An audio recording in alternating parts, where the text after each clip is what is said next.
তৈরি হবে না।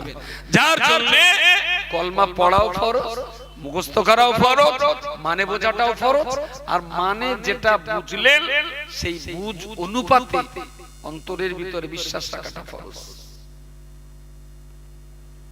এত সুন্দর সাজানো গোছানো একটা ঈদগাহ, এত সুন্দর একটা পরিবেশ, আর এই এতটা জায়গা, মাশাআল্লাহ জাযাকাল্লাহ। এই সুন্দর জায়গাটা বছরে ব্যবহার হয় 3 দিন, দুটো সভা, একটা সভা, দুটো ঈদ, তাই না? ওই দুটো ঈদে হবে 2 দুগুণে 4 রাকাত নামাজ, আর আজকে সভাটা গড়ে 3 দিন। জানাজা কি এখানে হয়? জানাজা মসজিদে হয়। তাহলে এই জায়গাটা কত দাম এখন? কতটা জায়গাটা? প্রায় বিঘে টাকা হবে, একটু কম, 15-20 কাঠা, 15-16 কাঠা, 15-16 কাঠা। এরকম জায়গায় 1 কাঠা জমি মানে এখন 3-4 লাখ টাকা দাম। একদম দারুণ সুন্দর বসবাসের উপযুক্ত জায়গা। তার 16 কাঠাও যদি হয় তাও কম বেশি 50 লাখ টাকা দাম আছে। আর এই যে পাঁচিল টাচিলতে ঘেরা আছে, আর এই সুন্দর যে আপনার টালি ফালি বসে কি সুন্দর করা আছে, তাহলে গড় মিলিয়ে বলা যেতে পারে 70 লাখ টাকা এই জায়গাটার দাম আছে। আচ্ছা, এই গ্রামের আশপাশের 50টি গ্রামটা খুঁজে দেখবেন যে কোনো একটা লোক 70 লাখ টাকার সম্পদ কিনে রেখেছে মাত্র 3 দিন ব্যবহার করে। কোন পাবলিক সম্পত্তি একজনের 70 লাখ টাকা দিয়ে বাড়ি বেঁধে বছরে 3 দিন শোয়, 70 লাখ টাকা দিয়ে একটা টিউবওয়েল বসিয়ে বছরে 3 দিন পানি খায়, 70 লাখ টাকা দিয়ে একটা বে করে বছরে 3 দিন বাড়ি রাখে। বলেন বলেন, মানুষ কিন্তু 70 লাখ টাকা যদি খরচা করে তাহলে সেটা বছরে চেষ্টা করে 365 দিন সেখান থেকে মুনাফা তোলার। টাকা যখন খরচা করেছি মুনাফা আমি ওখান থেকে তুলবো।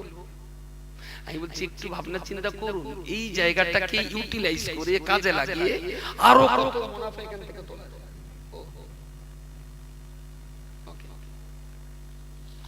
এখান থেকে আরো কত মুনাফা তোলা যায় যদি পাবলিক সম্পত্তি হতো না, সবাই চেষ্টা করত। কিন্তু এটা যেহেতু জনগণের সবার টাকায় তৈরি, এ কাজে লাগছে কি না লাগছে, মুনাফা উঠছে না উঠছে, এই নিয়ে কারো মাথার যন্ত্রণা নেই। তবে এটা জানবেন, ঠিক সবাই হলে আল্লাহর কাছে কিন্তু জবাব দেওয়াই লাগবে যে এত টাকা ফেলে বছরে 3 দিন ব্যবহার করো, পুরো বছরটা কেন ব্যবহার হয়নি জায়গায়?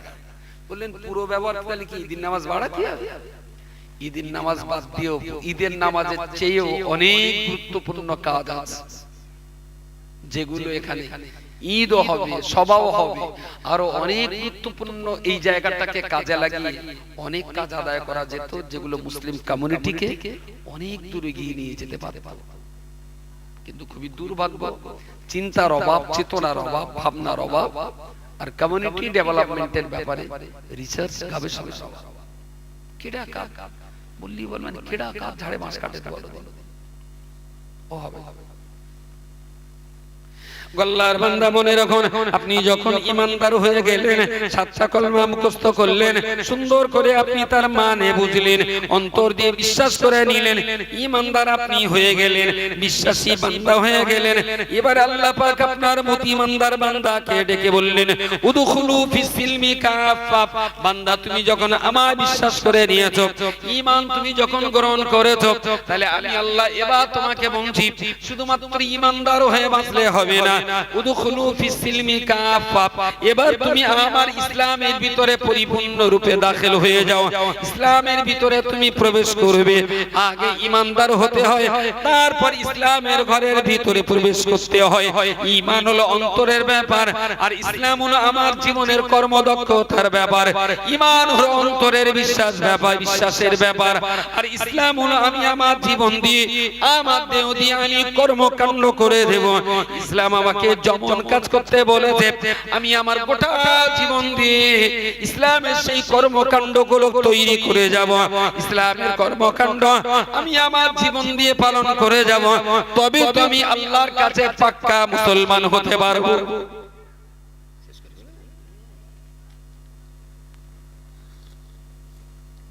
তাহলে মুসলমান হওয়ার আগে ঈমানদার হতে হয়। আর ইমানদার হয়ে তারপর ইসলামের ঘরে ঢুকতে হয়। ইমানটা হলো আত্মার বিশ্বাসের ব্যাপার, আর ইসলামটা হলো বহির্জগতের কাজের ব্যাপার। বহির্জগতের কাজের ব্যাপার। চাড়া খাচ্ছি, ইসলাম বলেছে এটা বাঁ হাত দেখেও না, ডান হাত দেখাও। যদি ইসলামে কিছু বলা না থাকতো আমি বাঁ হাত দিয়েও খেতে পারতাম, আমার বাঁ হাতে প্যারালাইসিস হয়েছে। ইসলাম বলেছে ডান হাত দেখাও, তাই আমি ডান হাত দেখাচ্ছি। যেহেতু আমি মুসলিম, আমি ডান হাত দিয়ে খাবো, তার মানে আমি ইসলাম মেনে চলছি। Very good.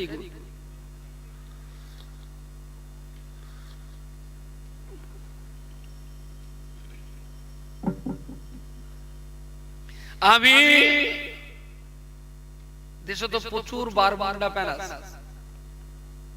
ইচ্ছা করলে তো আমি এই পর্যন্ত বারমুন্ডা প্যান পরে ওয়াজ করতে আসতে পারতাম, কিন্তু ইসলাম আমারে বলেছে তুমি নাভির উপর থেকে আর হাঁটুর নিচে পর্যন্ত ঢেকে রাখো, এটা ফরজ। এই নাভির নিচে আর নাভির উপর আর হাঁটুর নিচে এর ভিতরে কোনো জায়গা যদি খালি হয়ে যায় তাহলে ফরজ তরক।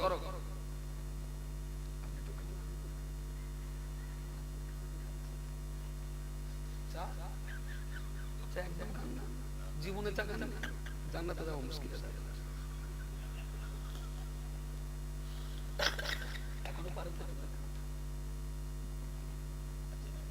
এত সাদামাটা লোক জীবনে চা খায় না, জান্নাতে যদি চা দেয় কি পায়, একটু অভ্যাস করে লাগে। তাহলে ইসলামে আছে তাই হাঁটু থেকে নাভি ঢেকে রেখেছে। ইসলামে আছে তাই শ্বশুরের মেয়েটা বিয়ে করে বাড়ি নিয়ে রেখেছি, তাহলে এতদিন ধর্ষণের কেস খেতে হতো। ইসলামে আছে তাই আমি কিবলা দিকে ফিরে নামাজ পড়ি। ইসলামে আছে তাই পিতা মাতাকে নিজের জান প্রাণ দিয়ে ভালোবাসি, শ্রদ্ধা করি, আদর যত্ন করি, সেবা করি। ইসলামে আছে তাই নিজে প্রতিদিন একটু কোরআন পড়ি, বাচ্চাদেরকে একটু কোরআন পড়াবার চেষ্টা করি। তাহলে আমার গোটা জীবনের কর্মকাণ্ডগুলো যা হবে সবগুলোই আচ্ছা। ইসলামে বিড়ি পাশার দিক থেকে খাতে হয় না মুখের দিক থেকে খাতে হয়? কি নির্দেশ আছে বিড়ি খাবার ব্যাপারে? যে পাশায় মুখ দেখাবো না মুখে মুখ দেখাবো? বিড়ি বিড়ি বিড়ি আচ্ছা, ওই খৈনি কত ডলন দে আর কতবার তালি মেরে গালে দেওয়ার কথা আছে ইসলাম? ডলন করা, তালি করা। হ্যাঁ, খৈনি খৈনি। আচ্ছা, তেরঙ্গা পাট দিয়ে কড়া করে খাওয়া সুন্নত, 3টে না 7টা? কথা বলে। তাহলে যে বিষয়গুলোর সাথে ইসলামের কোনো সম্পর্ক নেই সেই বিষয়গুলো মুসলমানদের বাচ্চারা এত প্রিয় হয়ে গেলেন কিভাবে? এর কারণ বা কি, আর নিবারণের দাওয়াইটাই কি? কোনদিন ভাবনা চিন্তা এসেছে মাথায় যে এই বিষয়গুলোর সাথে তো ইসলামের কোনো সম্পর্ক নেই, অত সেই বিষয়গুলো মুসলমানদের ভিতরে এত এলো কিভাবে? কোন চিন্তা? আসলে সস্তায় পেয়েছি তো চিন্তা হচ্ছে ছেলেরা আবার ধসভঙ্গ টঙ্গ না তো। আগের কথা ভুলে জানি তো, সস্তায় পেয়েছি, বিনা চুক্তিতে পেয়েছি, টাকা লাগে, যার জন্য ইসলাম নিয়ে মুসলমানের ভিতরে সন্দেহ আছে, প্রচন্ড সন্দেহ আছে। তা নইলে ইসলামটা মুসলমানদের কাছে কখনো এত খেলনার পাত্র হতে পারত না, কখনোই খেলনার পাত্র হতে পারত না। প্রিয় শ্রোতা মণ্ডলী, আমি খুব দক্ষিণ গোলায় চন্ডী মানে ধরে নিতে পারেন আমি আমার গ্রামে বসে কথা বলছি। বছরে তো 10-20 বার খাদিজায় আসতে হয়, আর কতবার আপনাদের সঙ্গে বছরে সাক্ষাৎ হয় তার ইয়াদটা নেই।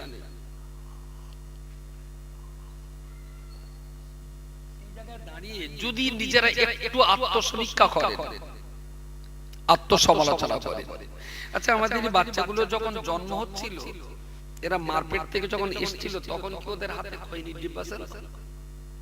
খৈনির ডিব্বা?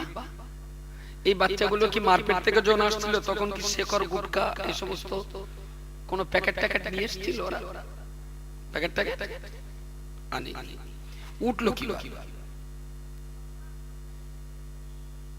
যত সব খেলাফে শরীয়তের কাজ এরা যদি দাদা হুজুরির মাজার জিয়ারত করতে যায় মনের বুঝ দেওয়া যেত, এরা যদি আল্লামা রুহুল আমিনের কবরের ধারে যে কান্ত মনের বুঝ দেওয়া যেত, এরা যদি কোরআনকে জড়িয়ে ধরত মনের বুঝ দিত। এরা যাচ্ছে শাহ সুফি আলা হযরত ঘোষবাড়ি রহমাতুল্লাহ আলাইহির মাজার জিয়ারত করতে। এরা দাদা হুজুরের কবর চেনে না, ঘোষবাড়ির দরবার শরীফ চেনে। এরা বসিরা হুজুরের কবর চেনে না, এরা ঘোষবাড়ি চেনে। সত্যি সত্যি ঘোষবাড়িতে যা হয় তা কি ইসলামিক কালচারের সঙ্গে মিনিমাম ইসলামিক কালচারের সঙ্গে কি কোনো রিলেটেড সম্পর্ক আছে ইসলামিক কালচারের সঙ্গে? আমি তো ওখান থেকে যতবার আসি আর যাই, আজকে আসলাম একটু ঘাট ঘুরিয়ে দেখলাম, মাশাআল্লাহ জাযাকাল্লাহ, ওখানে বোরকা মুড়ি দেওয়া বৌদিও আছে, বোরকা মুড়ি দেওয়া সেটাও আছে। আবার মাঝে মাঝে দেখছি আমাদের কিছু টুকচো না টুপি দাড়ি এরকম হুজুর হয়ে পুরীর ভেতরে গিয়ে ফেসবুকে স্ট্যাটাস দিচ্ছে। বুঝতে পারেন ওইটা কি টুপির মর্যাদা রক্ষার জায়গা?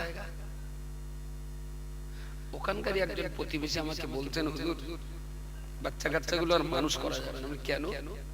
তা বলছে ছেলে মানুষ, ছোট ছোট বাচ্চা 1.5 বছর 2 বছর গুড় গুড় করে যাচ্ছে, একটা বোতল হাতে করে বলতে আম্মা তুমি একটু খেয়ে দেখো কিরম নন্তা।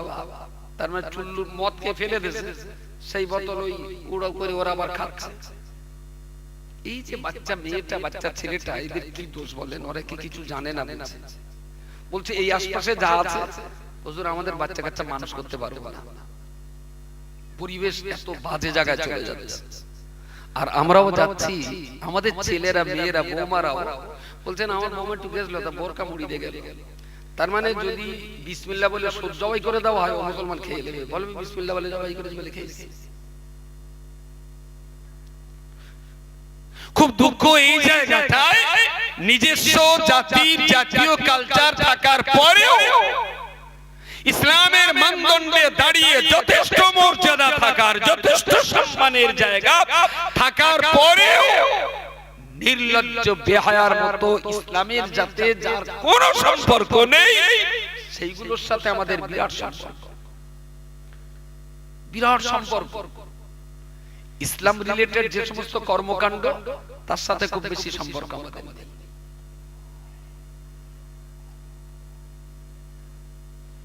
এই জায়গাটায় দাঁড়িয়ে আপনার কি মনে হয় যে এই মানুষগুলো, এই ছেলেগুলো, এই জওয়ান যুবতীগুলো যেভাবে ইসলাম থেকে দূরে সরে যাচ্ছে, তো ওরা যদি হাসরের মাঠে জাহান্নামে যায়,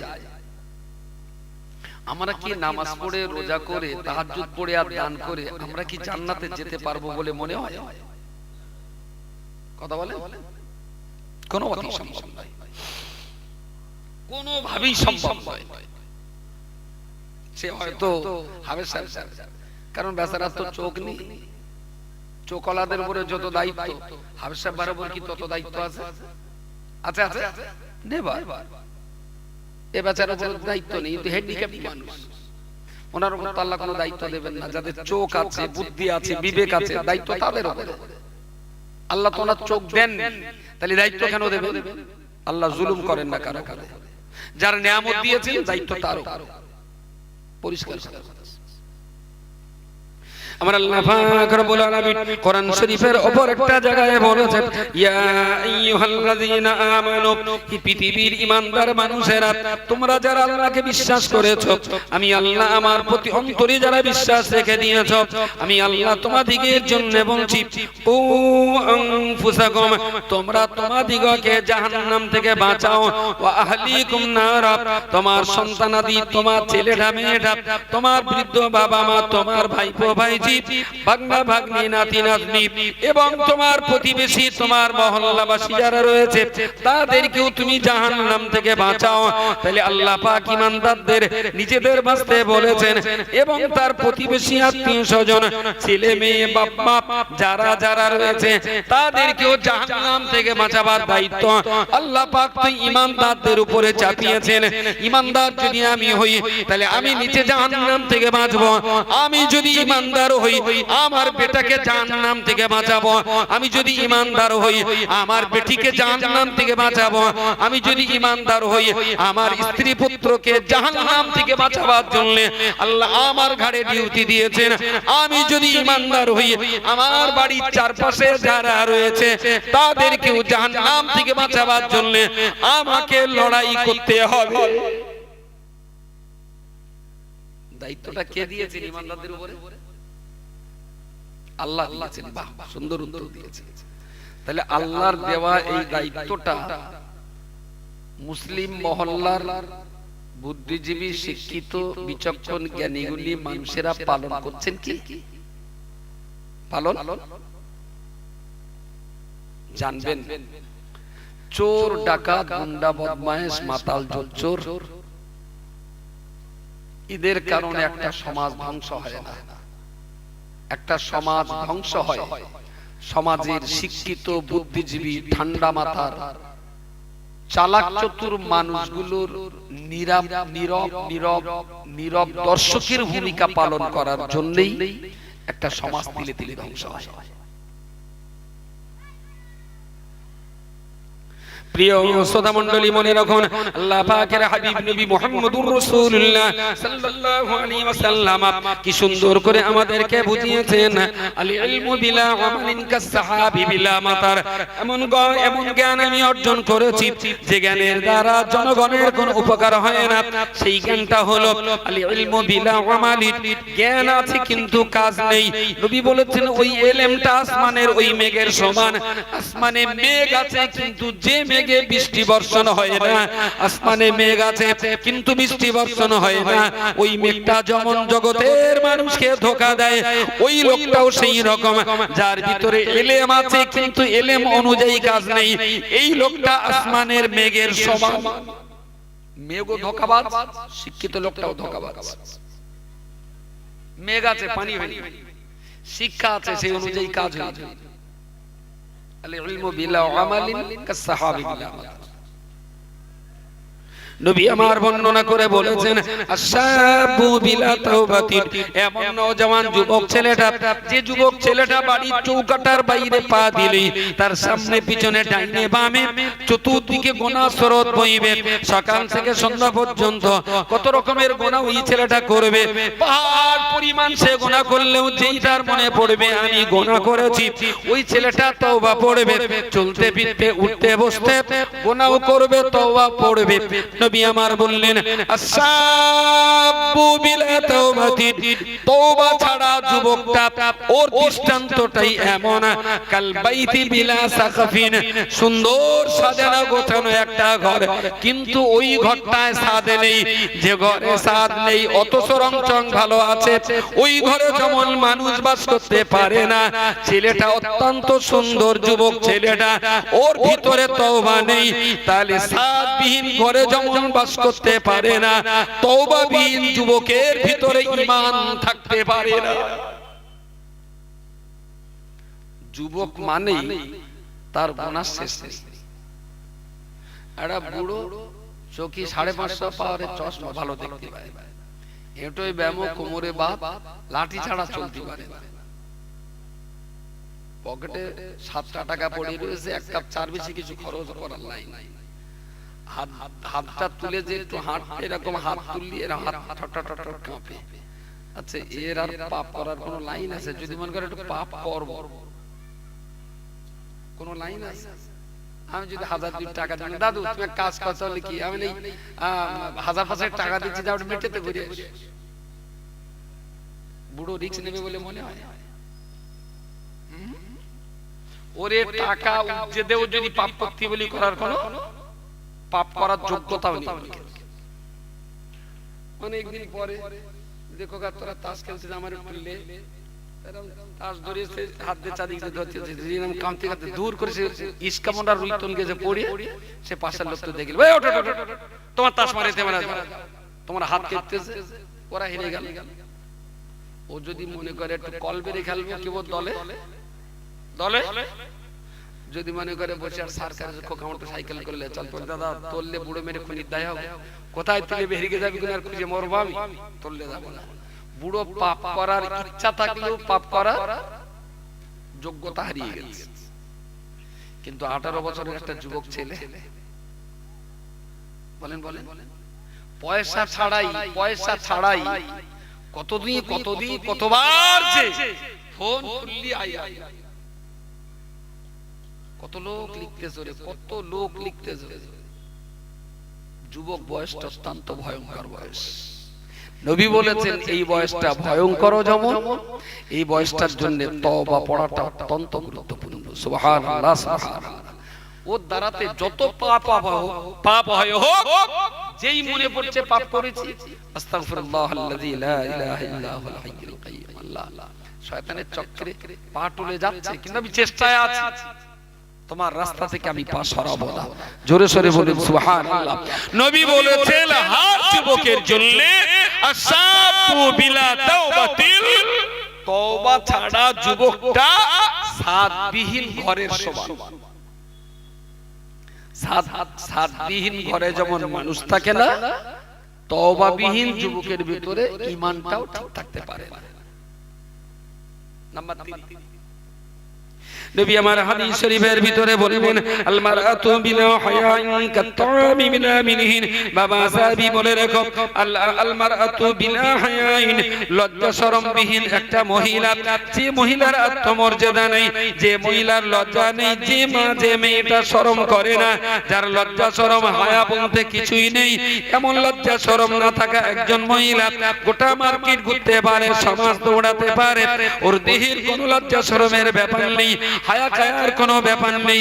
যখন তখন যে কোনো জায়গায় যে কোনো পরিস্থিতিতে যে কোনো পরিস্থিতির মোকাবেলা করতে পারে, নিজের আত্মমর্যাদা কিছুই বোঝে না, শরম বলতে তার কিছুই নাই। নবী আমার বর্ণনা করে বলেছেন আল মারাতু বিলা হায়াইন, লজ্জা শরম হায়া কায়া বিহীন একজন মহিলা কাত্তামি বিলা মিনহিন, ওই মহিলাটা এমন একটা তরকারির সমান, যে তরকারিতে সব কিছু দেওয়া হয়েছে, শুধুমাত্র লবণটাই দেওয়া হয়নি। লবণবিহীন তরকারিটা যে অবস্থা, লজ্জা শরম বিহীন একটা মহিলাটার একই দশা। বাংলাদেশের ইলিশ এখন বোধহয় 1800 টাকা, 1 কেজি ইলিশ 1800 টাকা, খুব হালকা ব্যাপার না। এখন ইলিশ মাছটা কিনে বাড়ি নিয়ে গেল গিন্নি, দেখে তো অবাক, 1800 টাকার ইলিশ মাছ, মাছ কামানোর টাকা আমি, তুই তো খাবি আমার টাকাটা, তোর টেনশন, ভালো করে বাস সুন্দর করে বেচে কুটিয়ে ধুয়ে দারুণ রান্না বান্না করতে গিয়ে আমার দোকানে আগে দে, তোর মাছ পরে হবে না, আমি খেয়ে চলে যাবো। উঠে এসে আমার দোকান ভাত দিতে গিয়ে ইলিশ মাছের দোয়া, সর্ষে বাটা দিছে, আদা দিছে, পেঁয়াজ দিছে, রসুন দিছে, ছোট এলাচ দিছে, যা যা লাগে সব দিছে, নুন পড়ি।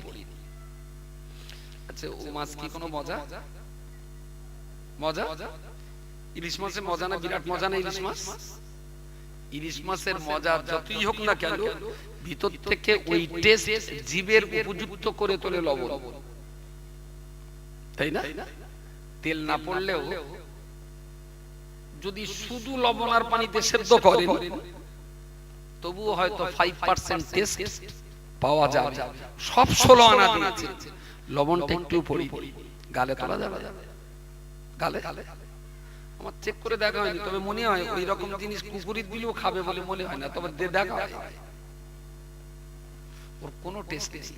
তাহলে 1 কেজি ইলিশ মাছ 18 টাকা, রান্না বান্না করতে সব আরো 200 টাকা, মিনিমাম 2000 টাকার মাছ অখাদ্য হয়ে গেল শুধুমাত্র 25 পয়সার লবণের জন্য। তাও মনে হয় 25 পয়সার লবণ লাগবে না, 10 পয়সার লবণ। 10 পয়সার লবণের অভাবে পুরো মাছটাই অখাদ্য, টেস্ট হলো না। কিন্তু আজকে দেখতে পাচ্ছি কোনো লজ্জা নেই, কোনো শরম নেই, চূড়ান্ত বেহায়া, এইসব ইলিশ মাছ আবার অন্য কেউ খাচ্ছে। বিরাট খাচ্ছে, আবার গল্প দিচ্ছে, বলতে মজা লেগেছে, তোর জিবি প্যারালিসিস হয়ে গেছে সুমন্দি। ওই ইলিশ মাছ মজা লাগার কথা না, ওতে লবণ নেই, তোর জিব আর ঠিক কথা বলে না। নির্লজ্জ বেহায়া, গায়ে ওন্ডা জোটে না, মাথায় হিজাব জোটে না, আর সারা গায়ে গুই মাছি বনমান করছে, কেডা কোন দিক থেকে তাকাচ্ছে কিভাবে, ওর তো কোনো লজ্জা শরম। এই সমস্ত মেয়ে যেসব মদ্দালোক বিয়ে করে বলে মজা লেগেছে, আসলে তাদের জিভে প্যারালিসিস হয়ে গেছে। লবণ ছাড়া ইলিশ মাছ যেমন অখাদ্য, পর্দা ছাড়া মহিলাও তেমন সমাজের কাছে অখাদ্য। কিন্তু এরা বলতেছে মজা লেগেছে, কিরা মজা লাগে দেখে জানি, মজা লাগে তো কথা না। নবী আমার হাদিস শরীফের ভিতরে ৪র্থ নম্বর জায়গায় বলেছেন, আল মালিক বিলা আদলিন কাল গানামি বিলা নাইন। কি সুন্দর ভাবে ১৪০০ বছর আগে বিশ্ব নবী আমার আমাদেরকে জ্ঞান দিয়েছেন। ৪ নম্বর জায়গায় নবী আমার বলেছেন, আল মালিক বিলা আদলিন, আল মালিক বিলা আদলিন কাল গানামি বিলা রাইন। দেশের রাজা বাদশা যদি ইনসাফকারী না হয়, রাজা বাদশা যদি ন্যায় বিচার করনেওয়ালা না হয়, দেশ পরিচালক তারা যদি দেশের জনগণের প্রতি ন্যায় বিচার না করেন, তাহলে নবী বলেছেন অবস্থাটাই এমন হবে, কাল গানামি বিলা রাইন। রাখাল বিহীন ছাগলের পালের যে অবস্থা হতে পারে, মাঠে ১০০, ১৫০, ২০০ ছাগলের একটা দল আছে, কিন্তু ওই ছাগলগুলো যে রাখাল চড়াচ্ছিল, ওই রাখালটা মাঠে হার্ট অ্যাটাক স্ট্রোক করে পড়ে গেছে, ছাগলগুলোর আর চড়াবার কেউ নেই।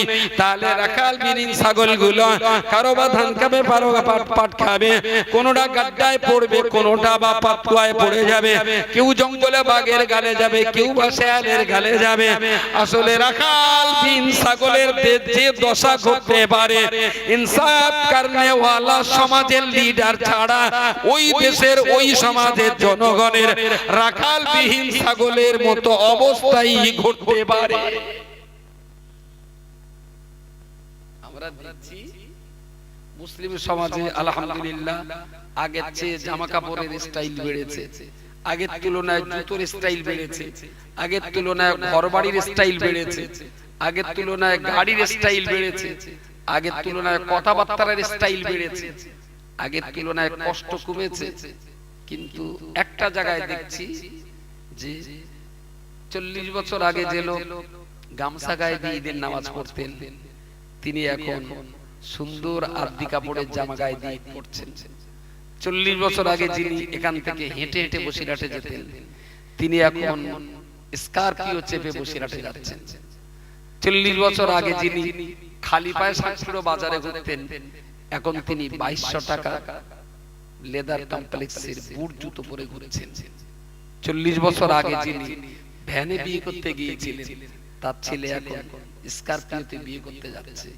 মুসলিম কমিউনিটির টাকার উন্নতি হয়েছে, গাড়ির বাড়ির উন্নতি হয়েছে, জুতো জামার উন্নতি হয়েছে, সবার খাট আর বাড়ি ছাদের ডেভেলপ হয়েছে। ৪০ বছর আগেও কোরআন জানতো না, আজও কোরআন জানে না। কোন উন্নতি, কোন ডেভেলপমেন্ট। তাহলে মুসলমানদের যা উন্নতি হয়েছে টাকা পয়সায় গাড়িতে বাড়িতে হয়েছে, কিন্তু ইসলাম যে গরিব ছিল, আজও মুসলমানদের কাছে ইসলাম সেই প্রত্যাখ্যাত অবস্থাতেই রয়ে গেছে।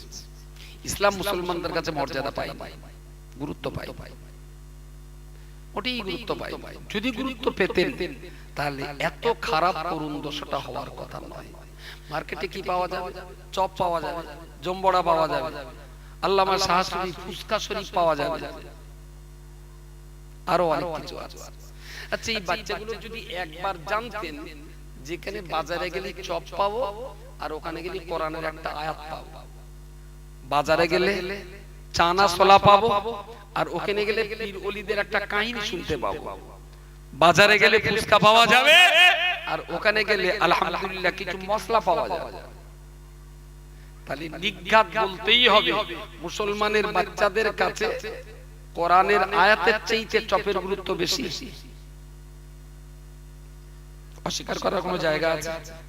যারা বাজার ঘুরছে ওদেরকে বোঝানো হয়নি যে তোমার চপের চাইতে কোরআনের আয়াতটা গুরুত্ব বেশি।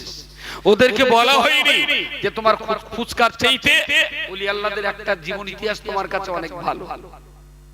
গার্জেনরা বাচ্চাদেরকে এই জিনিসগুলো বোঝায়, সেই জন্য তারা কোরআনের মজলিস বাদ দিয়ে চপার ফুসকার পিছনে দৌড়ে। এর জন্য পুরো দোষটা তো বাচ্চাদের দিলে হবে না। দোষটা ওরা তো কাদার পুতুল হয়ে পৃথিবীতে এসেছিলেন। আমি যেভাবে বানিয়ে বানিয়ে তৈরি করেছি বাচ্চাগুলো সেইভাবেই তৈরি হয়েছে। এর জন্য তো বাচ্চাদের দোষ না। আল্লাহ পাক কোরআনের ভিতরে বলেছেন ফিতরাতাল্লাহিল্লাতী ফাতারান নাস আলাইহা লা তাবদীলা লিখালকিল্লাহি। পৃথিবীর মানুষ জাতি ফিতরাতাল্লাহিল্লাতী ফাতারান নাস আলাইহা, আমি আল্লাহ পাক মানব জাতিকে একটা নিজস্ব নির্ধারিত ফিতরাতের উপরে দুনিয়ায় পাঠিয়ে থাকি। আমি আল্লাহ আমার ফিতরাত দিয়ে তাদের দুনিয়াতে পাঠিয়ে থাকি। লা তাবদীলা লিখালকিল্লাহি, আমি আল্লাহ যে ফিতরাত দিয়ে দুনিয়াতে পাঠাচ্ছি পৃথিবীর শেষ মানুষটাও আমার ফিতরাত নিয়েই দুনিয়াতে জন্ম নেবে। ফিতরাত কাকে বলে? নবী আমার হাদিসের ব্যাখ্যা দিয়ে যেতে বললেন কুল্লু মাউলুদিন ইউলাদু আলাল ফিতরাতি।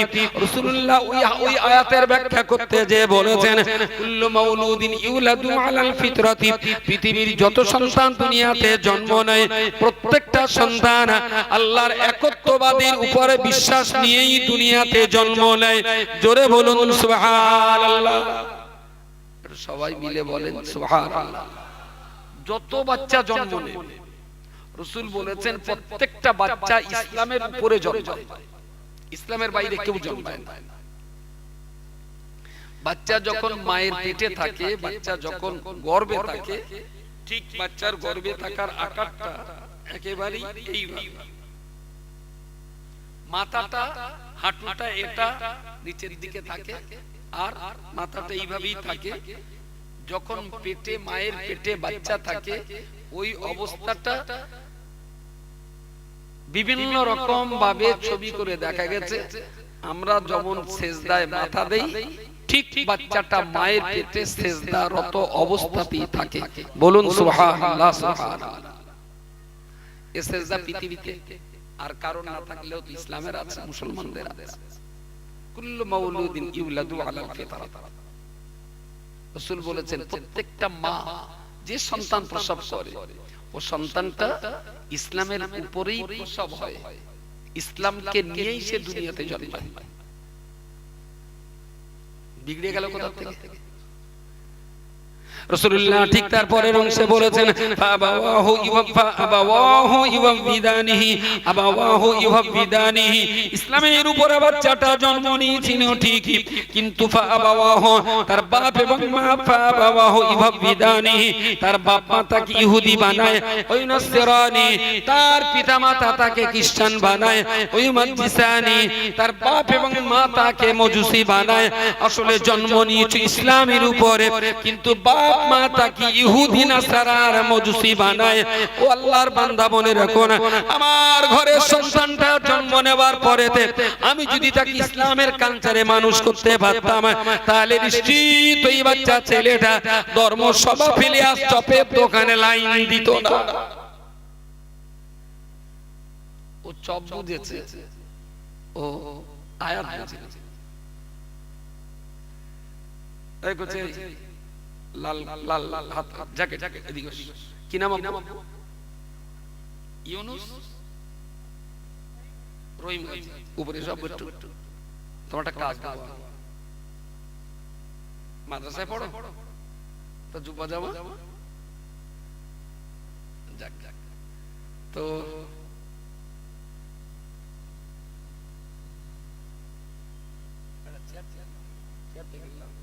অস্কতে মানে তুই চেয়ার নেয় আর ওর ভয় লাগতে দিতে কোন ক্লাসে পড়ো? 6 কোন স্কুলে? হাই মাদ্রাসা। বেশ, নামাজ কালাম পড়া হচ্ছে। বাহ, থ্যাংক ইউ সো মাচ। কোরআন তেলাওয়াত কোরআন শরীফ, বাহ বাহ। ক্লাস 6 এ পড়ছে, সুন্দর জুব্বা জামা, কোরআনও শিখছে, নামাজও পড়ছে। এর বয়স অনুপাতে 12 থেকে 13 বয়স হবে। তো এর খাবার মতন চপচপ বাজারে ছিল না? হ্যাঁ, একই জমজম পানি চপ খায়, এও তো এখানকার পানি চপ খায়। সেরাম চপ তো মার্কেটে তৈরি হচ্ছে, যায়নি কেন? ও একটা কোচি আছে, ও বা যায়নি কেন? বলেন বলেন। ও একটা কোচি আছে একটা কোলে, ওরাও তো যেতে পারত।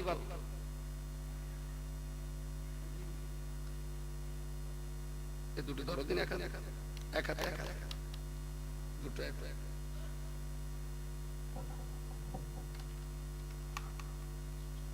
এই দুটো আর এক হাতে, দুই হাত আলাদা, একসঙ্গে জড়ো করলে হবে।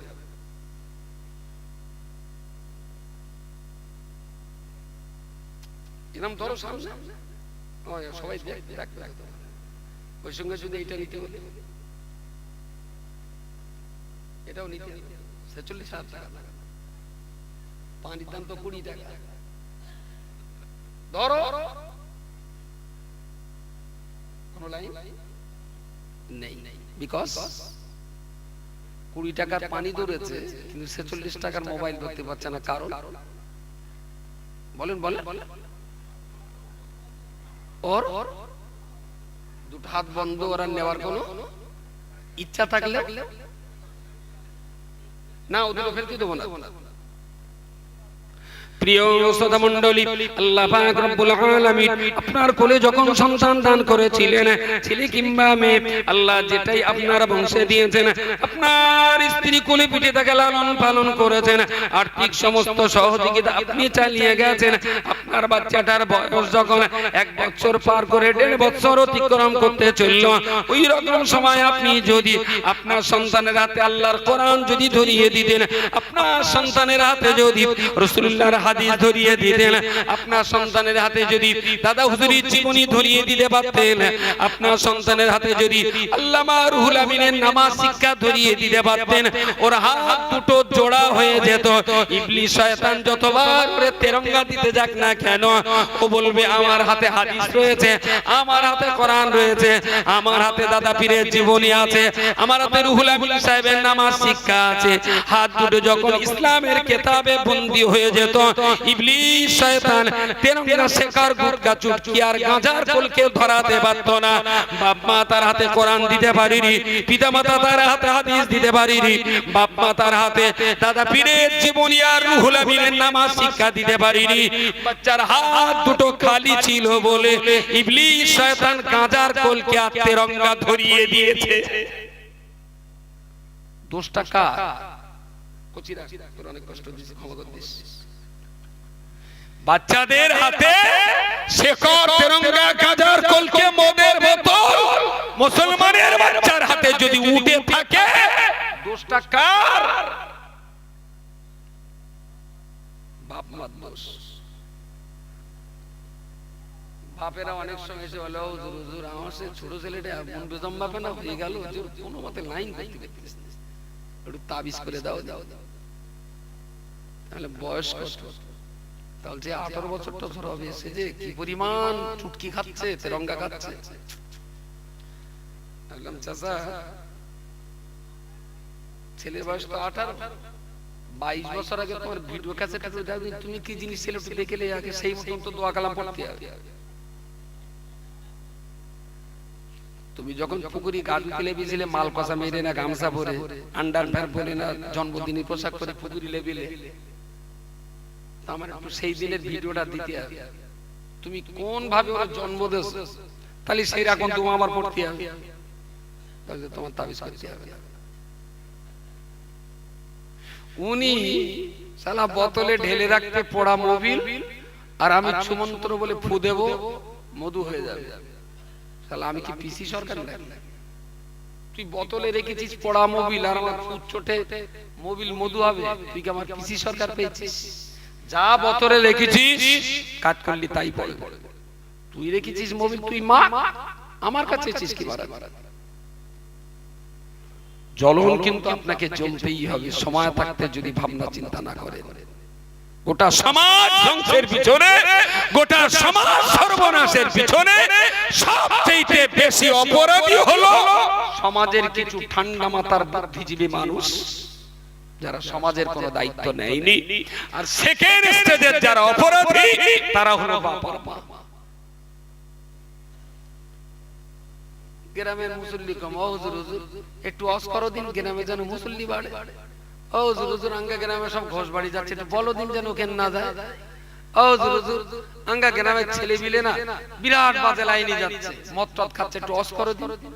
আরে বেনামাজি কম তার জন্য মৌলভী সাহেব, নামাজ পড়ে না তার জন্য মৌলভী সাহেব, চুল্লু খাচ্ছে তার জন্য মৌলভী সাহেব। তাহলে তোর কি কথা শুধু মানুষ তৈরির দায়িত্বতে ছেড়ে দিয়েছে যে তুই তৈরি করে দে, কুকুরের মতন ছেড়ে দে, বাচ্চা কাচ্চা কম নিয়ে গেল তোর দেখতে হবে না। আমার কথা বলা যায় না। আমাদের গ্রামে লালু আছে একটা, তার এবারে প্রোডাকশন হওয়ার কথা 49টার মতো, বিভিন্ন জায়গায় বাংলাদেশে তার যেখান যা কপিদান আছে সব চালা। এই ইঞ্জিন ভ্যানে তলায় যাচ্ছে, ও কারুর স্পোকের ভেতরে যাচ্ছে, আর একটা কারো হাড়িতে মাথা ধরে দেশে বাড়ি কেউ করতেছে, আর একটা সে ছাদের উপর থেকে কেডা তাড়া দিতে লাভ মেরে ঠ্যাং ভেঙে খোঁড়াচ্ছে। যে ওর বাপ লালু জন্ম দিয়েছে তার কোনো টেনশন আছে? টেনশন? আমরা কি লালু নাকি? আমরা কি লালু যে জন্ম দিয়ে ছেড়ে দিলাম, কে কি করছে আর দেখার দরকার নেই সন্তানের হাতে? শেখর গুটকার গাঁজার কলকে তুমি বাবা, তোমার কোনো দায়িত্ব নেই, তোমার কোনো দায়িত্ব নেই। একটা ছেলে আইবুড়ো ছেলে রাত্রিবেলায় 11টার আগে বাড়ি ঢোকে না, ওর বাপ 8টা 9টায় খেয়ে ঘুমিয়ে পড়তেছে, ছেলে বাড়ি হচ্ছে রাত 11টায়। এই কোথায় ছিলি, এত দেরি হলো কেন? কোনো কৈফিয়ত নেই। আমি গ্রামের নাম বলবো না, আবার মারাটারে যদি একটা ছেলে বলছে, আরেকজন ডাক্তার আমাকে ডেকে বলছে হুজুর এই ছেলেটা একদম জায়গায় দাঁড়িয়ে 17টা ক্যাম্পাস ট্যাবলেট খাবে তারপরে ঘুমাবে না। যে ক্যাম্পাস ট্যাবলেট সুস্থ শরীরে একটা খেলে প্রায় 14 ঘন্টা 13 ঘন্টার আগে ঘুম ভাঙে না, সেই ক্যাম্পাস ট্যাবলেট 17টা খেয়েও ওর ঘুম লাগছে না। তার মানে নেশা করে করে দেহ এত টেম্পটেড হয়েছে, ওর দেহে কেউ হিসাবে যদি এখন কামড়ায় হবে, সম্ভবত সাপের বিষ ওর দেহে রিঅ্যাকশন নাও হতে পারে, এত পরিমাণ নেশা করেছে। সেটাও মুসলমানের বাড়িতে। কোথায় আছি আমি? থানার ওসি কোন এক কারণে গেছি, আলোচনা হচ্ছে, চা পানি খাওয়া হচ্ছে, তো একটা টাইম ওসি বললো মাদিন সাহেব অজনসিয়াত তো খুব করেন, রাস্তাঘাটে যাই আপনাদের গলা কানে আসে, কখনো সময় থাকলে দাঁড়িয়েও শুনি। তা আমি তো আপনাদের এই ইসলাম অত বুঝি না, হিন্দু ভদ্রলোক, উনি ওনার বাসায় যেমন বলেছেন, আমি তো কোরআন টোরান পড়তে টড়তে পারি না। তা প্রায় শুনি আপনারা সবাই নামাজের কথা বলেন। তা আমার মনে হয় কি মাদিন সাহেব, নামাজ টামাজ একটু কম পড়ে তো পড়ুক, একটু চেষ্টা করেন মদ গাঁজা চুলটা দেন একটু কম খায়। মেরে মেরে আর পারি না, কত মার পুলিশ। তখন মনে হলো যে টুপি দাড়ি না থানায় আর আসা যাবে না, এদের জ্বালায় ওই সমস্ত জায়গায় যাই ইজ্জত নিয়ে ঘরে ফেরা যায়। বলছেন নামাজ না পড়ুক, অন্তত সামাজিকতার জীবনে একটু মদ গাঁজাটা যাতে কম খায় সেই রকম কথাটা একটু বলুন মাদিন সাহেব। সমাজের অবস্থা খুব খারাপ জায়গায়। আচ্ছা, এই পুলিশটার রিপোর্ট কি বড্ড খারাপ বলবেন আপনি? ঈদের আগের দিন ডেকে পুলিশ বলছেন, বাপ মা মিত্র বলছেন, মাদিন সাহেব একটু মুসলমানদের বলেন কালকে ঈদ, ওরা যেন বাচ্চাদের হাতে বাইকটা না দেয়, আর যাদের লাইসেন্স নেই তারা যত না চালায়, আর যারা চালাবে তারা যেন একটু মাথায় টুপি দিয়ে যায়, হেলমেটটা পরে যায়। মাদিন সাহেব ঈদ মানে বিরাট আনন্দ, আমরাও বুঝি, তবে একটা জিনিস কি, একটা বাচ্চার দুর্ঘটনা হলো মানে তার পরিবারের, তার ভাই, তার পরিবারের চাচা, চাচতো ভাই, তার খালাম্মা, তার মামু, তার ফুম্মা, তার বেটিমা, একটা পরিবার যদি একটা বাচ্চা দুর্ঘটনায় পড়ে, ঈদের দিনে অন্তত 30টা পরিবারের শোকের ছায়া নেমে আসে। কালকে আপনাদের ঈদটা ভালো কাটুক, কোথাও যেন কোনো দুর্ঘটনা না ঘটে, একটু বলুন। আমি ঈদগায় বলছি, একটা লোক বলতে জোর বাপের মোটরসাইকেল ও চালাবে, তা নেই আর এত মাথা গরম করার কি আছে? এসব জিনিস দু পায়ে হাঁটে না, 4 হাত পায়ে হাঁটে। মনে হয় না যে দু পায়ে হাঁটে, আমরা দুটো পা দেখি, আসলে সব জন্তু 4 হাত পায়ে হাঁটে। ওদের ভাত খাওয়া উচিত না, খোলার জামনা খাওয়া উচিত ওদের। এই কঠিন পরিস্থিতির মাঝেও আমি খুব বিনয়ের সঙ্গে বলছি, আল্লাহ যখন ঈমানদারদেরকে দায়িত্ব দিয়ে বলেছে কু আনফুসাকুম, ঈমানদার তুমি নিজে বাঁচো, ওয়া আহলিকুম নার, তোমার সন্তানাদি, তোমার ভাইপো ভাইজি, তোমার ভাগনা ভাগ্নি, তোমার নাতি নাতনি, পোতা পুতনি, তোমার বাড়ির চারপাশে যারা লাগাম ছাড়া জীবন যাপন করছে তাদেরকেও তুমি জাহান্নাম থেকে বাঁচাও। আমি নামাজ পড়ছি, রোজা করছি, সত্য কথা বলছি, হজ করছি, যাকাত দিচ্ছি, দান সাদকা করছি, কিন্তু আমার ছেলে বেনামাজি, আমার মেয়েটা পর্দাহীনা, আমার এক ভাগ্নি সে চুল্লু খাচ্ছে, আমার এক ভাগনা সে বিভিন্ন ধরনের নেশাকর পদার্থ ব্যবহার করছে, উনি আমার মাথার যন্ত্রণায়, আমি আমার জান্নাত নিয়ে ব্যস্ত। জানবেন পিছনের এই লোকগুলো কোনো মতেই আপনাকে জান্নাতে যেতে দেবে না। লিখে রাখেন, আপনার নামাজ, আপনার টুপি, আপনার দাড়ি, আপনার হজ, আপনার জিকির, আপনার ফিকির, কোনো কিছুই আপনাকে জান্নাতের চৌকাঠা দেখতে দেবে না, দেবে না, দেবে না।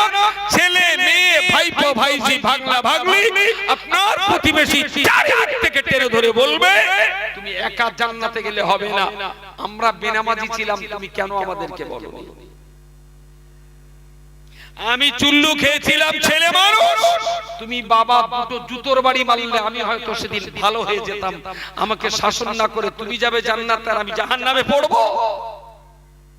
এই ছেলে আপনাকে টেনে ধরবে, মেয়ে আপনাকে টেনে ধরবে।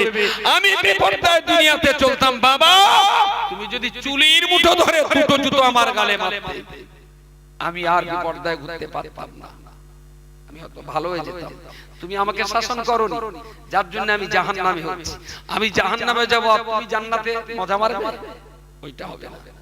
পিছন দিক থেকে টেনে ধরে নামাজ, রোজা, হজ, যাকাত, জিকির, ফিকির, তালিম, তারবিয়া, কোনো কিছুই আপনি জান্নাতের চৌকাঠা দেখতে পারবেন না যতক্ষণ পর্যন্ত সন্তানাদি, ভাইপো ভাইজি, ভাগনা ভাগ্নি, আপনার বাড়ির চারপাশের মানুষদেরকেও আপনি জান্নাতের জন্য যোগ্য করে না তুলবেন। এটা আপনার ডিউটি। এবার ভেবে দেখুন কি করি। হয় ওদের জন্য আপনি লড়াইটা করুন যে তোদেরও ভালো হতে হবে, না হলে আপনি নামাজ কালাম ছেড়ে যান, ফায়দা কিছু পাবেন না। লিখে রাখুন।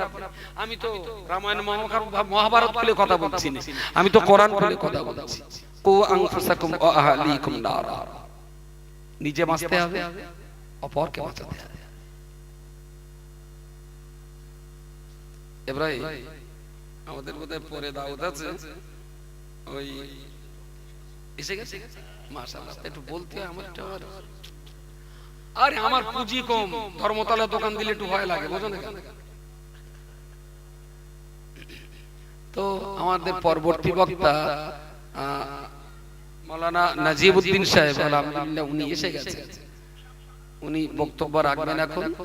আর মজলিসের যা অবস্থা আমি দেখতে পাচ্ছি, কপাল খুলবেন আজকে রজব আলী, কারণ রজব আলীর টাইম। আর আমাদের শেষ বক্তা আল্লামা শাহ সুফি তাবারুক শাহ রহমাতুল্লাহ আলাইহি,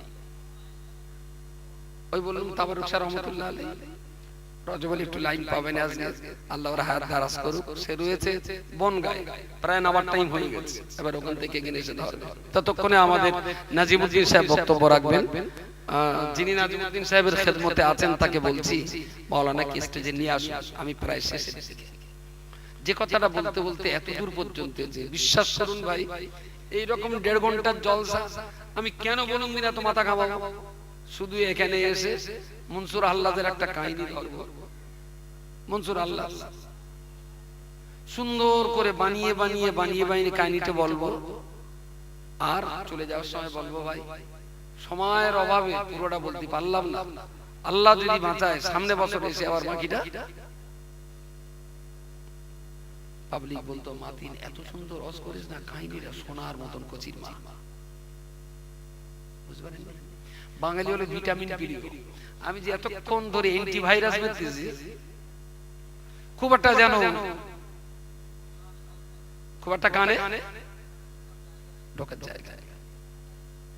তারপরেও বলছি, আমার এই 1.5 ঘন্টার চিৎকারের পরে যদি আল্লাহর একটা বান্দা যদি আমার কথার গুরুত্ব দেয়, আমার এই কষ্টের রোজের দাম আদায় হয়ে যাবে।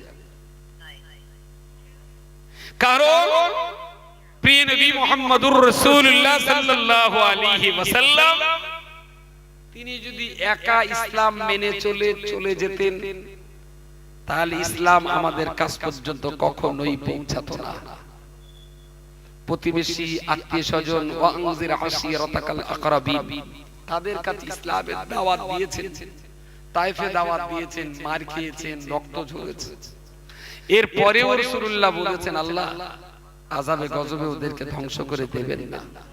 ওরা আমার দাওয়াত ওরা গ্রহণ করেনি, আমি ওদের জাহান্নাম থেকে বাঁচাতে চেয়েছিলাম, ওরা উল্টে আমাকে রক্তাক্ত করেছে। এরপরেও আল্লাহ আমি আপনার কাছে ফরিয়াদ করছি, আপনি ওদেরকে ধ্বংস করে দেবেন না। ওরা বেঁচে থাকুক, ওরা সুস্থ থাকুক। ওদেরকে যদি জাহান্নাম থেকে আমি বাঁচাতে নাও পারি, একদিন ওদের পরিবারের সন্তান সন্ততিরা এই ইসলামের কলমা পড়ে তারা জাহান্নাম থেকে বেঁচে যাবে। বলুন সকলে সুবহানাল্লাহ। রাসূল যদি মানুষকে জাহান্নাম থেকে বাঁচাবার জন্য মক্কা থেকে যদি তায়েফে যেতে পারে, আপনি পাশের বাড়িটায় যেতে পারবেন না? আপনি হযরত মুহাম্মদের উম্মত। গ্রামের রাস্তার ধারে 12 বছরের বাচ্চা ছেলেটা খৈনি দিয়ে ডলবে, গ্রামের মানুষের মুখে রাস শব্দটা নেই। আমি মারামারি করতে নাও বলতে পারি, আমি গলা ধাক্কা নাও বা দিতে বলতে পারি, আমি তার ছোট মোটা গাল কিস্তি নাও বা করতে বলতে পারি, মিষ্টি ভাষায় তো বলতে পারি, কচি তুই বাচ্চা মানুষ এই বয়সে খৈনি খাচ্ছিস, ইস তোর কি খৈনি খাওয়াটা মানায়? আপনি একবার বলবেন, আমি একবার বলবো, উনি একবার বলবেন। ওই খৈনি ডলতে ডলতে যদি 5টা 7টা 10টা লোকে যদি বারণ করে, ইজা তাকাররারাল কালাম আলা সামিঈ তাকাররারা ফিল কলবি, যে কথাটা মানুষের কানে বারবার দেওয়া হয়, সেই কানের সেই কথাটা তার অন্তরকে প্রভাবিত করে। পরের বেলা ওই ছেলেটা যদি খৈনি খায়ও বা জনসমক্ষে খাবে না। আমার কথা পাওয়া যায়, ওরও তো একটা পার্স আছে, ওরও একটু লজ্জা লাগে। দূর ইমাম সাহেব বলতে খাওয়া যাবে না, হুজুর বলতে খাওয়া যাবে না, ও মাস্টার গেল সেও বলতে খাওয়া যাবে না, চাচা গেল সেও বলতেছে, চাচি পর্যন্ত তাই বলতে যাবে।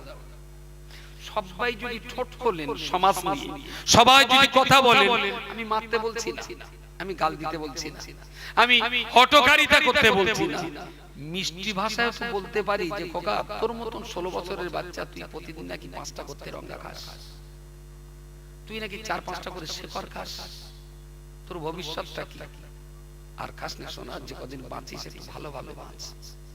আচ্ছা এই কথা বললে কেউ গালি দেবে নাকি জমাবো? কথা বলে শুধু একটা ধান্দাই হয়ে গেছে, কেড়া কাজ ঝাড়ে মাস কাটে, কেড়া কাজ ঝাড়ে মাস কাটে। আচ্ছা আল্লাহ না করুন শাকচুরো গ্রামের কারোর ঘরে যদি আগুন লাগে, তার কি দায়িত্ব আছে যে গ্রামের সবার বাড়ি গিয়ে বলবে আসসালামু আলাইকুম? ওয়ালাইকুম আসসালাম, হুজুর আমি একটু আপনার বাড়িতে এসেছিলাম, কি খবর বাবা? বলে হুজুর আমার সুন্দর করে একটা বাড়ি বাঁধা ছিল, জমিটা রেকর্ড আমার, পর্চা আমার, দলিল আমার, বহুত কষ্ট করে ঘরটা বেঁধেছিলাম, হুজুর জানি না কিছু কি হয়েছে, আমার বাড়িতে আগুন লেগে গেছে, আপনাকে একটু পানি দেওয়ার জন্য ডাকছি। যার বাড়ি আগুন লেগেছে সে কি বাড়ি বাড়ি দাও দিতে বেড়াবে? আগুনের সংবাদ কানে আসা মাত্রই সবাই কিন্তু বালতি, জগ, মগ, গ্লাস, যে যা পারবে সবাই মিলে আগুনটা লেবাবার চেষ্টা করে। বাড়িওয়ালাকে কারোর ডাকতে হয়, বরং অন্য লোককে চিৎকার চেঁচামেচি করে আরো লোক জমা করে, এই একটুখানি পানির গাড়িতে ফোন কর, এই তুই একটুখানি পুলিশকে ফোন কর, যেন মার্কেটটা একটু আবার ক্লিয়ার করে রেখে দেয়, গাড়ি যেন না আটকায়, এই তোদের বাড়ি কলসি রয়েছে, বালতি রয়েছে, লেয় না ভাই, সবাই মিলে একটু দেই পানি। যে বাড়িটাই আগুন লেগেছে খুব বেশি আমি ধরে নিলাম 50 লাখ টাকা পড়বে, খুব বেশি। বাড়িতে আগুন লাগলে আমরা সবাই মিলে নিভতে যাই, কেউ কারুর ডাকে না রে ভাই, সবাই নিজের দায়িত্বে যায়। একটা মুসলমান ঘরের বাচ্চা যদি নেশাখোর তৈরি হয়, চোর ডাকাত গুন্ডা বদমাশ তৈরি হয়, 50 লাখ টাকার বাড়িতে আগুন লাগলে সবাই তো পানি ঢেলে নেভাতে যায়, এই বাচ্চাটার দাম তো 50 কোটির চেয়ে তো অনেক বেশি। আমার হিসেব কি বড্ড ভুল হচ্ছে? এই মুসলমানদের সমাজে যখন মানবতার কপালে আগুন লাগে, মনুষ্যত্বের কপালে যখন আগুন লাগে, মানবতা যখন দাউ দাউ করে জ্বলে, কোন মুসলমান কেন সেই আগুনে পানি ঢেলতে যাবে? আরে ওখানে তো 50 লাখ টাকার একটা বাড়ি পড়েছে, টাকা দিয়ে আবার বাড়ি তৈরি করা যাবে। একটা ছেলে যদি গুন্ডা ডাকাত বদমাশ হয় গোটা কমিউনিটির ইজ্জত নষ্ট করে দেবে। আমার কাছে 50 লাখ টাকার একটা বাড়ির চেয়েও আমার ঘরের একটা সন্তান 50 কোটি টাকার চেয়েও দাম। মানবতার কপালে আগুন জ্বলছে, মানবতার প্রচলিত আদর্শ দাও দাও করে চলছে, সমাজ নীরব নিস্তব্ধ, কেউ সেখানে পানি দিতে যাচ্ছে না, কেউ যাচ্ছে না। আমি বললাম কোচি তুই তাবারু ওই যেভাবে তুই গাঁজা খাচ্ছিস তোর দেখে বোঝা যাচ্ছে তুই গাঁজা খা, তা তোর ভবিষ্যৎ ভালো ভালো না। বললো হুজুর আমি যদি বলি তার বলবেন আমার বাপের টাকার আমি খাচ্ছি তোমার তা দেখি হতেই পারে। আরে নবী তাইফের মানুষদের বাঁচাতে গেলেন, তাইফের লোক পাথর মেরে মেরে রক্তাক্ত করলেন, নবী তো সেটাও সহ্য করেছে। আপনাকে যদি দুটো চড়া কথা বলে তাও তো মনের বুঝ দেবেন যে আল্লাহ রাসূল মানুষকে জাহান্নাম থেকে বাঁচাবার জন্য লড়াই করেছিলেন, ওরা পাথর মেরেছিল, আমি পাথর না খেলে দুটো কথা আমি খাচ্ছি।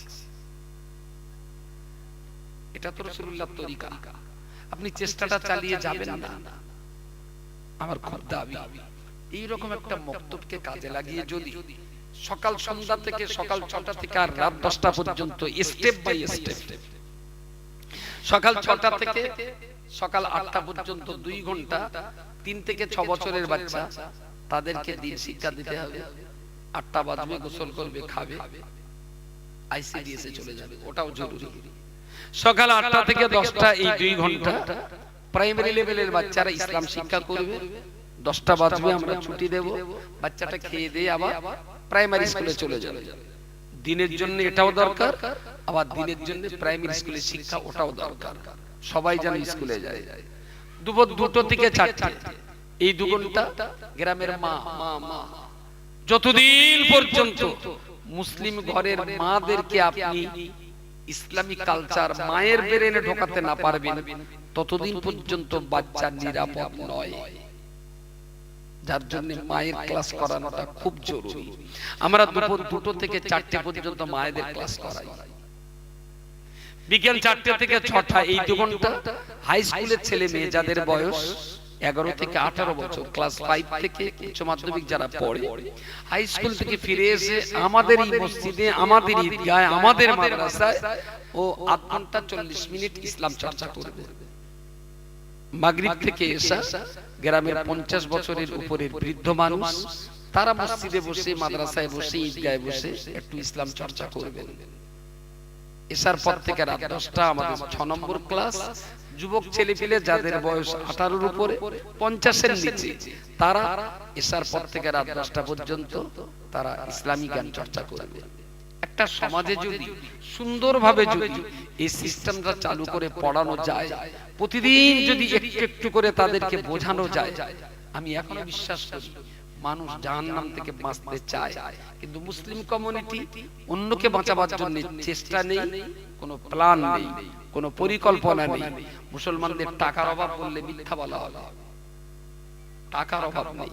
কাজের জন্য যে পরিমাণ টাকা লাগে তার পর্যাপ্ত পরিমাণ টাকা আল্লাহ মুসলমানদের হাতে দিয়েছেন, টাকার অভাব নেই। অভাব হলো সুন্দর একটা পরিকল্পনা, অভাব হলো ভালো হবার বা ভালো করবার একটা সদিচ্ছা, অভাব হলো একটা ভালো প্ল্যান পরিকল্পনা। যদি আমরা সুন্দর প্ল্যান পরিকল্পনা মাফিক একেবারে ভিতর থেকে, কলবের ভিতর থেকে যদি ইচ্ছা পোষণ করি, হ্যাঁ আমি ভালো হব, আমার মহল্লাটাকে আমি ভালো করার চেষ্টা করব, ইনশাআল্লাহ এইভাবে 3 বছর কাজ করবেন, তারপরের বছরে ওখানে বাজার বসবে, সেদিনও বাজার বসবে।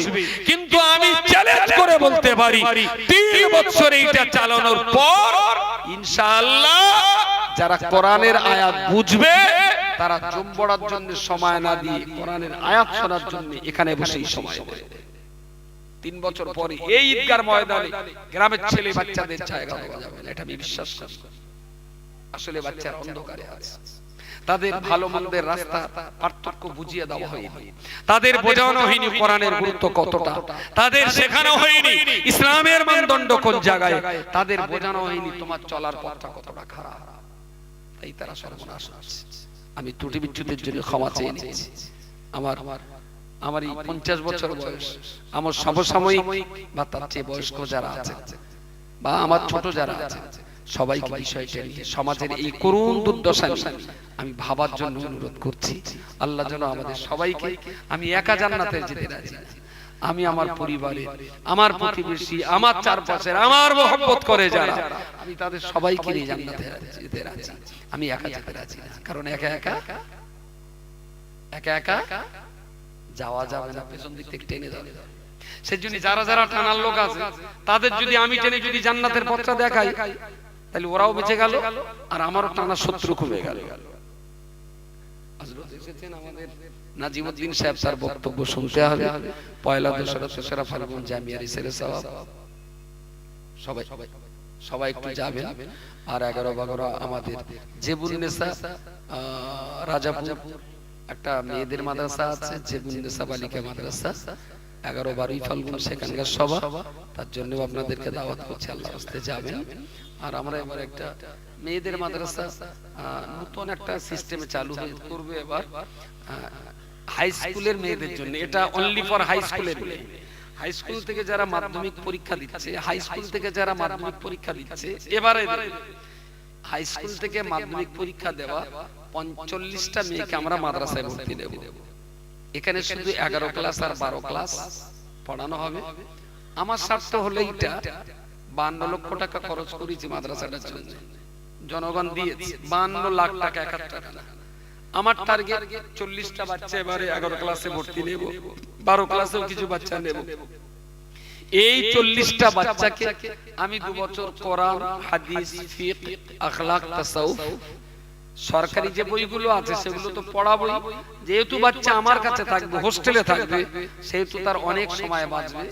অবসর টাইমে 5টা কিতাব 2 বছর ধরে আমরা ওদেরকে পড়াবো। তাতে জামিয়ায় বা খাদিজায় যে সমস্ত কিতাব পড়ে মাওলানা হয়, আমরা তার 4 ভাগের 1 ভাগ কিতাব 2 বছরে পড়িয়ে দিতে পারবো। এরা মাওলানা মুফতি হাফেজ কারি হবে না, তবে এই মেয়েগুলো নিজে ওর পরিবার আর ওর মহল্লাটাকে ইসলামের উপরে রাখতে পারে, সেরকম ইসলামের প্রাথমিক জ্ঞানটা আমরা বাচ্চাকে দিতে পারবো। এটা হলো আমার প্রথম স্বার্থ। আমার দ্বিতীয় আর একটা স্বার্থ আছে, এই বাচ্চাগুলোকে উচ্চ মাধ্যমিক পাস করার পর কাউকে আমরা জার্নালিজম করব, ওর মাথায় হিজাব থাকবে, 5 ওয়াক্ত নামাজ পড়বে, সকাল সন্ধ্যা কোরআন তেলাওয়াত করবে, ভিতরে ঈমান থাকবে, হিজাব পরে কেউ কোর্টের উকিল তৈরি হোক, কেউ জার্নালিজমের কোর্স কমপ্লিট করে একজন জার্নালিস্ট তৈরি হোক, কেউ বা হসপিটালের নার্স হোক, কেউ বা ডাক্তার হোক, কেউ বা আইপিএস ডব্লিউবিসিএস অফিসার তৈরি হোক। বোরকা মুড়ি দিয়ে তো আমরা অনেক ভিক্ষুককে দেখি জীবনে লড়াই করে একটা ডিএম এর মাথায় বোরকা মুড়ি দেওয়া যায় কি?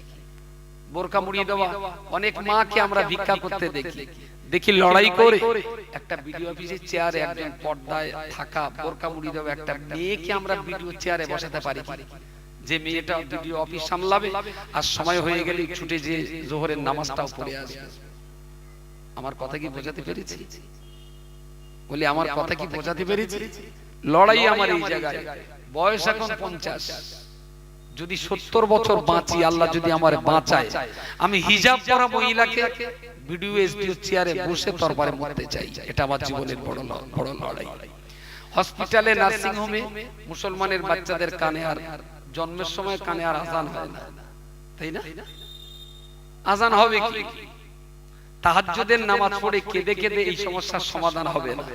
আসলে হসপিটাল আর নার্সিং হোমে যতক্ষণ আপনি আজান দেওয়ার লোক পাঠাতে না পারবেন, ততক্ষণ বাচ্চার কানে আজান পড়বে না। আপনি 10টা নার্স তৈরি করে যারা কোরআন জানবে, যারা নামাজ পড়বে, যারা ইমানদার হবে, যাদের মাথায় হিজাব থাকবে, এরকম 10টা মেয়ে নার্সিংয়ে পাঠিয়ে দেন। ওদের নার্সিংয়ে যখন বাচ্চা ডেলিভারি হবে, আলহামদুলিল্লাহ ওরা আজান দিয়ে দেবে। তার জন্য আলাদা কোনো পয়সাও দিতে হবে না। আজান বন্ধ হয়েছে বাচ্চার কানে, এ সমস্যা আল্লাহর কাছে কেঁদে সমাধান হবে না। এ সমস্যা সমাধান করতে গেলে জায়গা মতো আজান দেওয়ার লোক তৈরি করে পাঠাতে হবে। এবছরই মাধ্যমিক পরীক্ষা দেবে যারা, এই বাচ্চাই আমি 40টা নেব। যদি কারোর বাচ্চা থেকে থাকে এদের ফর্ম ফিলআপ চলছে, আমি অ্যাডভান্স ফর্ম ছেড়েছি online board of Islamic education সাইটে আমাদের ফর্ম ফিলআপ চলছে। মাধ্যমিক পরীক্ষা হয়ে যাবে 27শে ফেব্রুয়ারি, আমাদের অ্যাডমিশন টেস্ট হবে, মার্চ মাসের 2 তারিখে রেজাল্ট আউট হবে। মাধ্যমিকের রেজাল্ট আউট হওয়ার আগেই আমরা ক্লাস চালু করব। আমার তো আর সরকারি টাকা চালাতে হবে না, আমার জনগণের টাকা চালাতে হবে।